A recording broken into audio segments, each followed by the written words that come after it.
Hello, cruisers. This is Rick Wade, the Texas Cruiser. I'm sure you heard yesterday about the possibility of Galveston signing another cruise line to come in to take over the slots that Princess is giving up. That's always been a possibility in Galveston. The port director, Roger Rees, stays in contact with a lot of these cruise lines because we are looking at further expansion. So there's probably a ready-made cruise line ready to come in. The possibilities has been interesting. A few of the bloggers brought up some ideas.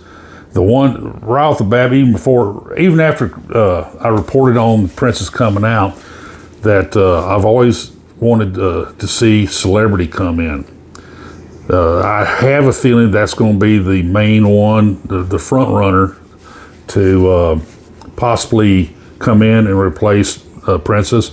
It may not be so much as of a replacement because down the road, with that possible fifth cruise terminal coming, that's going to be the excellent spot for them to come in and out of off of the extension off of the Royal Caribbean Cruise Terminal Pier 10 at Pier 10.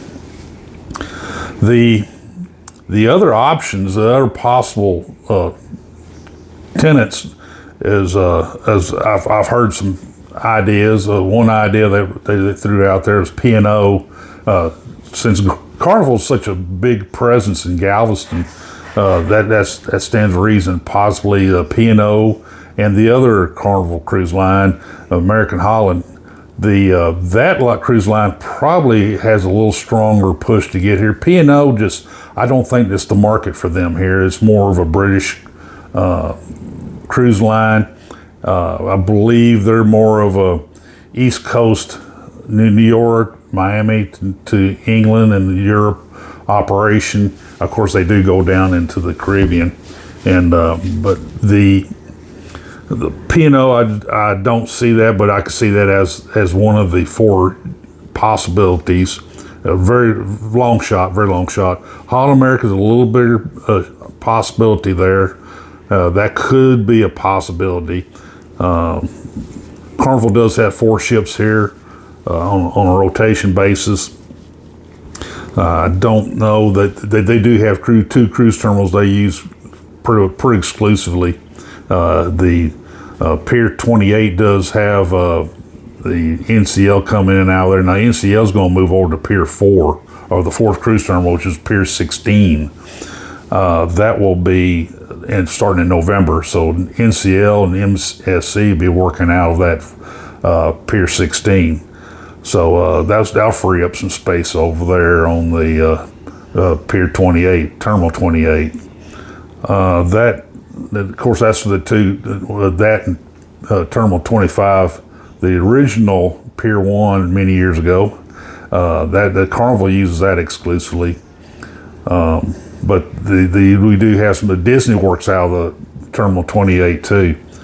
But so that if they do bring in another upper end cruise line out of the Carnival family cruise lines, that they'll probably go over to Terminal 28. But the intriguing one, I believe, is Celebrity. There's one other one that popped up. It's kind of intriguing thought. It's one of the newer cruise lines that are making a big push. Is of all things Virgin. Now that could be a dark horse in the possible coming in here into Galveston. You have a big metropolitan area like Houston just north of Galveston, 45 minute drive from Galveston. So that's a real possibility. Virgin works best out of close to the metropolitan areas, New York, New Jersey, Galveston, Miami, so forth. So that's a possibility. That's a possibility. I don't think they have enough ships to spread them around for that yet. I know they're building a couple more ships. Celebrity's building more ships, and they do have the resources and the infrastructure in place already to slide right on into Galveston. And I believe that's been a thought process for quite a while. Many of us cruisers here in Galveston have been harassing Royal Caribbean corporation that we want celebrity to come here. I have a lot of my followers, they're celebrity fans, and they keep telling me, Rick, we need celebrity. And I tell you up front, I agreed with them. We do need celebrity to come into Galveston. So if I put the money down on it, it would have to be on celebrity with some few dollars on a bet for possible Holland America, then Virgin. So anyway, I'll keep keeping an ear out for it, and as soon as I find out any more information, I'll let you folks know what I find out. And just stay tuned. Be sure to hit that like and subscribe button, and I'll keep you up to date. Everyone, y'all book a cruise, and hope to catch you on a future cruise. Goodbye.